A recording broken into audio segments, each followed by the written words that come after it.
আচ্ছা, আমরা দীর্ঘদিন পরে বোধহয় এরকম একটা কর্মসূচি দিতে আমরা বাধ্য হচ্ছি। কারণ আজকে বাংলাদেশের যে দুরবস্থা, এই বাংলাদেশে সমস্ত মানে বাংলাদেশ জুড়েই যেন মনে একটা আতঙ্ক সৃষ্টি করে দিয়েছে, এবং সেখানে একের পর এক আমার আওয়ামী লীগ নেতাকর্মীকে হত্যা করা, তাদের বাড়িঘর লুটপাট, পুড়িয়ে দেওয়া, আমাদের হিন্দু, বৌদ্ধ, খ্রিস্টান কেউ রেহাই পাচ্ছে না, তাদের উপরে হামলা, এমনকি ওলামা মাসায়েক, তারপর আমাদের মাজার শরীফ, বিভিন্ন মসজিদ মন্দির সেগুলো তারা ছাড়ছে না।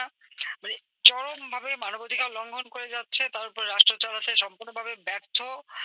এমনকি প্রত্যেকটা জিনিসের দাম বেড়ে গেছে।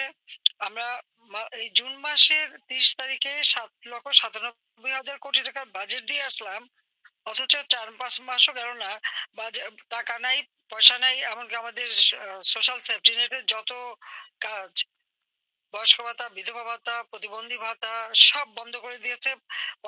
মুক্তিযোদ্ধাদের উপর চরম অবমাননা, তাদের ভাতা বন্ধ। আমাদের মানে মানুষের জীবনের জন্য কোনো মূল্য নেই।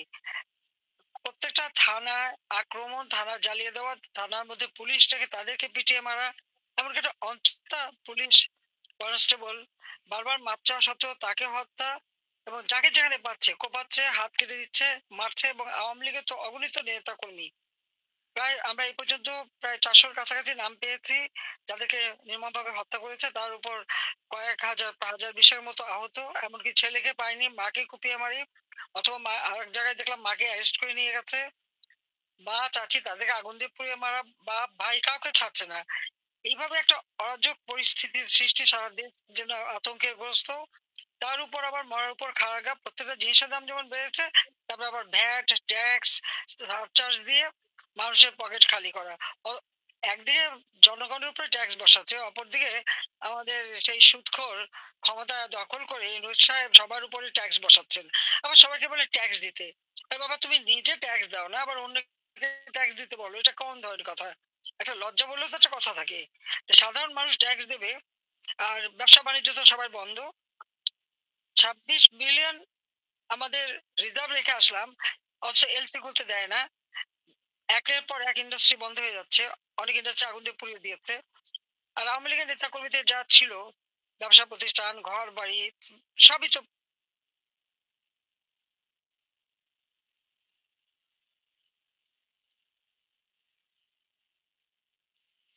সুশান্ত, ডিড উই লুজ আর?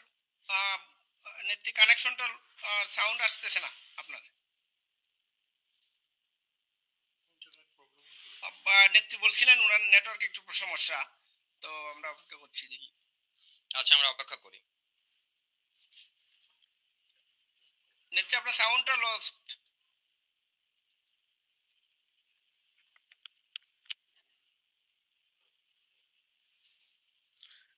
আমরা মনে হয় কন্টিনিউ করতে পারি, উনি আসলে ওনাকে আবার উনি নেটওয়ার্কের প্রবলেম হচ্ছে হয়তো।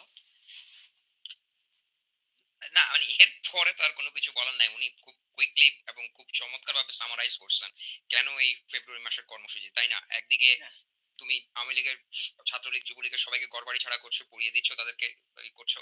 সরকারের করের ভার চাপিয়ে সাধারণ মানুষের উপরে, নিজেরা কর রিবেট নিচ্ছে, সন্ত্রাসের রাজত্ব হয়েছে বাংলাদেশ। এর প্রতিবাদ করার জন্যই তো মোটামুটি ভাবে এই কর্মসূচি। আর দেশের গণতন্ত্র, দেশ আজকে, এবং সেটার থেকে বাঁচানোর জন্যই উনি এই কর্মসূচি দিতে বাধ্য হয়েছেন। এবং উনি এখনো বাংলাদেশের প্রধানমন্ত্রী। আমি এটা মনে প্রাণে বিশ্বাস করি, বাংলাদেশের প্রধানমন্ত্রী। আমি জানি তোমরা নেত্রী নেত্রী বলছো, বাট আমি মনে করি উনি বাংলাদেশের প্রধানমন্ত্রী। আমি মনে করি উনি আসছেন। নেত্রী, আপনার নেটওয়ার্কটা লস্ট হয়েছিল, প্লিজ কন্টিনিউ, প্লিজ। কথা হচ্ছে যে জাতির পিতা বঙ্গবন্ধু শেখ মুজিবুর রহমানের স্মৃতি জাদুঘরে আগুন দিয়ে পুড়িয়েছে। কাজে এই অবস্থায় এদেরকে ছেড়ে দেওয়া যায় না। এই অন্যায়ের বিরুদ্ধে প্রতিবাদ করতে হবে, এবং সবাইকে এক হয়ে থাকতে হবে। আর যে কর্মসূচি আমরা দিয়েছি সে কর্মসূচি সফল করতে হবে, কারণ রাষ্ট্র চালাতে সম্পূর্ণভাবে ব্যর্থ। একটা ক্ষুদ্র ঋণ দিয়ে গরিবের কাছ থেকে অর্থ চুষে নেওয়া, অতিরিক্ত সুদ নিয়ে নেওয়া, আর রাষ্ট্র চালানোর মধ্যে তফাৎ আছে। আজকে তারা যে সরকার চালাচ্ছে, ইউনূস সাহেব, তাতে মনে হচ্ছে যে রাষ্ট্র চালাতে না, জনগণের সম্পদ লুটপাট করতে ক্ষমতা এসেছে। আর তাদের সব থেকে বড় শত্রু হয়ে গেছে আওয়ামী লীগ। ছাত্রলীগ ব্যান্ড করে, ছাত্রলীগ ব্যান্ড করবার সে কে? অসাংবিধানিক ভাবে অস্ত্র অর্থ দিয়ে চক্রান্ত করে দখল করেছে। এখানে অন্য কিছু না, সে দীর্ঘদিন ধরে ক্ষমতার লিপ্সা, তার ক্ষমতার লোভের আগুনে বাংলাদেশ জ্বলছে। এই ক্ষমতার লোভের আগুনে আজকে বাংলাদেশ জ্বালিয়ে পুড়িয়ে ছারখার করে দিচ্ছে। সাধারণ মানুষ, খেটে খাওয়া মানুষ, দিনমজুর, তাদের কোনো আয় রোজগারের ব্যবস্থা নেই। এক বেলা খাবার পায় না একটা দিনমজুর যা কামাই করে। আওয়ামী লীগ আমলে তো এই অবস্থা ছিল না। আওয়ামী লীগ আমলে একজন দিনমজুর যে টাকা কামাই করতো তাতে তার সংসারের খরচ চালিয়েও তার হাতে টাকা থাকতো। এখন আর সেই দিন নাই। আজকে কৃষক সার পায় না, সেচ পায় না, বিদ্যুৎ পায় না। আজকে শ্রমিক কর্মহীন হয়ে পড়ছে, একের পর ইন্ডাস্ট্রি পোড়ানো অথবা তারা পুড়িয়ে দিচ্ছে অথবা বন্ধ হয়ে যাচ্ছে। ব্যবসায়ীরা ব্যবসা করতে পারছে না। সাংবাদিকদের উপরে চরম অত্যাচার, হাজার খানেক সাংবাদিক চাকরি হারিয়েছে, এর ভিতরে কারাগারে বন্দী, অনেকের উপর জুলুম, তাদের এমনকি তাদের অ্যাক্রেডিটেশন কার্ড পর্যন্ত কেড়ে নেওয়া হয়েছে। দেখা যাচ্ছে পুলিশের উপরে সব থেকে বেশি অত্যাচার। সে পুলিশ আগুন দিয়ে পুড়িয়ে মারা, হাত কেটে ফেলা, পা কেটে ফেলা, পা বেঁধে ঝুলিয়ে রাখা, কসাইখানায় যেমন পশু হত্যা করে, পশু কোরবানি করে যখন ঝুলিয়ে রাখে, ঠিক সেইভাবে মানুষকে ঝুলিয়ে রাখা। এই ধরনের অনাচার আর কত চলবে? মানুষ শান্তিতে নীরবে থাকতে পারে না। চুরি ডাকাতি ছিনতাই প্রতিনিয়ত, এবং যে যখন খুশি যাকে খুশি তাকেই মারবে, কেউ কথা বলতে পারবে না। বাক স্বাধীনতা বলে কিছু নেই, সমস্ত মিডিয়া তাদের কন্ট্রোলে। সংবাদপত্রের এবং সাংবাদিকতার কোনো স্বাধীনতা নেই। কথা বললেই তাদের উপরে জুলুম, এবং অনেক সাংবাদিক আজকে কারাগারে, ৬-৭ জনকে তো হত্যাই করেছে। এই যে আওয়ামী লীগের নেতা কর্মীরা তো তাদের মানে চরম শত্রু। অপরাধটা কি আমাদের? আওয়ামী লীগের অপরাধ কি? পিতা বঙ্গবন্ধু শেখ মুজিবুর রহমান এই আওয়ামী লীগ সংগঠন করে, এই আওয়ামী লীগকে নিয়ে এবং ছাত্রলীগ আমাদের সেই রাষ্ট্রভাষা বাংলা, মাতৃভাষা, কথা বলার অধিকার আদায়ের জন্যই ছাত্রলীগ প্রতিষ্ঠা করেছিলেন। আজকে সেই ছাত্রলীগ প্রত্যেকটা আন্দোলন সংগ্রামে অগ্রণী ভূমিকা পালন করেছে, এবং আওয়ামী লীগ সংগঠনই তো জাতির পিতার সবথেকে শক্তিশালী সংগঠন এবং বাংলাদেশের সবথেকে পুরনো সংগঠন। আর সেই সংগঠনের উপরে হামলা করে মনে করছে আওয়ামী লীগ একেবারে হত্যা করে শেষ করে দেবে। আওয়ামী লীগ কোনো পরগাছা না।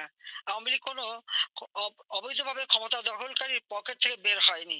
আওয়ামী লীগ এদেশের মাটি মানুষের সংগঠন, এবং মাটি মানুষের কথা বলে আওয়ামী লীগ গড়ে উঠেছে। আওয়ামী লীগ গড়ে উঠেছে বাংলাদেশের সাধারণ মানুষের অধিকার প্রতিষ্ঠার জন্য, এবং সেটা আমরা প্রমাণ করেছি। জাতির পিতা বঙ্গবন্ধু শেখ মুজিব দেশ স্বাধীন করে দিয়েছেন, এবং মাত্র ৩ বছর ৭ মাসের মধ্যে বাংলাদেশকে তিনি স্বল্পোন্নত দেশে উন্নীত করে গিয়েছিলেন। 15ই আগস্ট 1975 সাল আমাদের জাতীয় জীবনের সব থেকে কলঙ্কময় একটা অধ্যায়, যেদিন জাতির পিতা বঙ্গবন্ধু শেখ মুজিবুর রহমানকে নির্মমভাবে হত্যা করে। একই সাথে হত্যা করে আমার মা, আমার 3 ভাই, ভ্রাতৃবধূ, আত্মীয় পরিবার পরিজন সহ 18 জন সদস্যকে। আমি সকলে আত্মার মাগফিরাত কামনা করি। ঠিক ওই 75 সালের 3রা নভেম্বর কেন্দ্রীয় কারাগারে জাতীয় 4 নেতাকে নির্মমভাবে হত্যা করে। আমি তাদের আত্মার মাগফিরাত কামনা করি। লাখো শহীদের রক্তের বিনিময়ে আমরা স্বাধীনতা পেয়েছি। 30 লক্ষ মানুষ শহীদ হয়েছে। 2 লক্ষ মা বোনের উপর পাশবিক অত্যাচার হয়েছে। আলবদর রাজাকার, আল শামস বাহিনী করে আমাদের বুদ্ধিজীবীদের হত্যা করা হয়েছে। নারীদেরকে ওই সেনা ছাউনিতে তুলে দেওয়া হয়েছে। যারা শাহাদাত বরণ করেছে, আমি তাদের আত্মার মাগফিরাত কামনা করি। কথাই বলবো যে বাংলাদেশ স্বাধীন, মুক্তিযুদ্ধের যে চেতনা, সেই চেতনা নিয়ে বাংলাদেশ গড়ে উঠেছে। বাংলাদেশ অসাম্প্রদায়িক চেতনার দেশ। ধর্ম বর্ণ নির্বিশেষে সকলে সমান অধিকার ভোগ করবে। প্রতিটি ধর্মীয় অনুষ্ঠান স্বাধীনভাবে পালন করতে পারবে। বাংলাদেশ শান্তির দেশ। প্রতিটি মানুষের জীবনে শান্তি এবং মানুষের জীবনের যে মৌলিক অধিকার, সে অধিকার নিশ্চিত করা, সেটাই আমাদের কাজ। আর আওয়ামী লীগই একমাত্র সংগঠন। 2008 সালের নির্বাচনে 233টা সিট পেয়েছিল আওয়ামী লীগ। তারপর থেকে আওয়ামী লীগের বিরুদ্ধে চক্রান্ত শুরু। কিন্তু সেই সকল চক্রান্ত অতিক্রম করে আমরা পর 3বার, একটানা 4বার আমরা ক্ষমতায় এসেছি। কিন্তু আমরা যে ক্ষমতা এসেছি সেটা তো ব্যর্থ হয়নি। আমরা বাংলাদেশকে জাতির পিতা যেখানে 1975 সালে স্বল্পোন্নত দেশ হিসেবে রেখে গিয়েছিলেন, এরপর আওয়ামী লীগ ক্ষমতা এসেই বাংলাদেশকে আর্থ সামাজিক উন্নয়ন করে উন্নয়নশীল দেশের মর্যাদা এনে দিয়েছে। আজকে বাংলাদেশ কোথায় গেছে? ঠিক এই জুলাই মাস পর্যন্ত, তার আগ পর্যন্ত বাংলাদেশের একটা মর্যাদা ছিল বিশ্বব্যাপী। বাংলাদেশকে উন্নয়নের রোল মডেল হিসেবে চিহ্নিত করা হতো, সম্মান দেওয়া হতো, বাংলাদেশকে বলা হতো উন্নয়নের বিষয়, এবং আমরা তা করতে পেরেছিলাম। যেখানে দারিদ্রের হার 41 ভাগের উপরে ছিল, আমরা তা কমিয়ে 18.7 ভাগে নামিয়ে আনি। হত দরিদ্র 25.1 ভাগ ছিল, আমি 5.6 ভাগে নামিয়ে এনেছিলাম। প্রত্যেকটা ভূমিহীন গৃহহীন মানুষকে বিনা পয়সা আমরা ঘর দিয়েছি। ছাত্রছাত্রীদের বৃত্তি উপবৃত্তি দেওয়া হয়েছে, প্রায় 4 কোটি শিক্ষার্থী উপকৃত হতো। আমরা বিনামূল্যে বই দিতাম, কই এবারে বই দিতে পারলো না কেন? 1 জানুয়ারি নতুন বই ছাত্রছাত্রীদের হাতে তুলে দিয়েছি। ছাত্রছাত্রীরা কি আন্দোলন করলো যে আজকে তারা নতুন বইও পায় না, অথচ আমাদের বাজেটে সব টাকা ধরা ছিল, বই ছাপানোর কত টাকা লাগবে সেটাও ধরা ছিল। সেখানে আরো 700 কোটি টাকা বেশি তারা দিল, বরাদ্দ দিয়েও বই দিতে পারেনি, সম্পূর্ণ ব্যর্থ। মানুষের খাবার দিতে পারে না।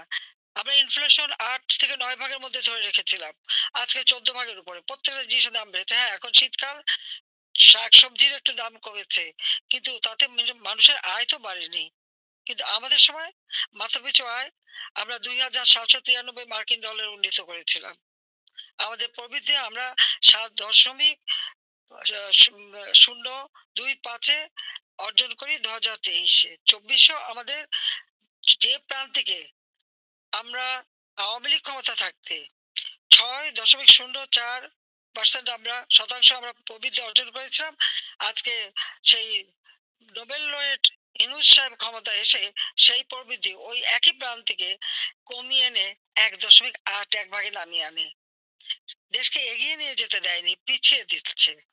একের পর এক ব্যাংক বন্ধ হয়ে যাওয়ার উপক্রম, শেয়ার মার্কেটের টাকা সব লুটপাট, আর বাজেটে যত টাকা রেখে এসেছিলাম আমাদের সামাজিক নিরাপত্তা, ছেলে মেয়েদের বই, বৃত্তি উপবৃত্তি, বা বয়স্ক ভাতা, বিধবা ভাতা, প্রতিবন্ধী ভাতা, মুক্তিযোদ্ধা ভাতা থেকে শুরু করে দেশের উন্নয়নে যতগুলি কাজ আমরা করে যাচ্ছিলাম, সেই অর্থ সম্পদ সবই লুটপাট করে নিয়েছে। গ্রামীণ ব্যাংকে টাকা পাচার করেছে, গ্রামীণ ফোনের টাকা পাচার করেছে, এখন আমাদের বাজেটের টাকাও পাচার, এবং মানুষের অর্থ আত্মসাৎ, তার উপর ভ্যাট ট্যাক্স সবকিছু দিয়ে মানুষের পকেট খালি এবং ইউনুসের পকেট ভারী। এটাই তারা করে যাচ্ছে। আজকে একটা কথা বলবো, ডক্টর ইউনুস, তার ভাই, ব্রাদার, বোন, তাদের ভাগ্নে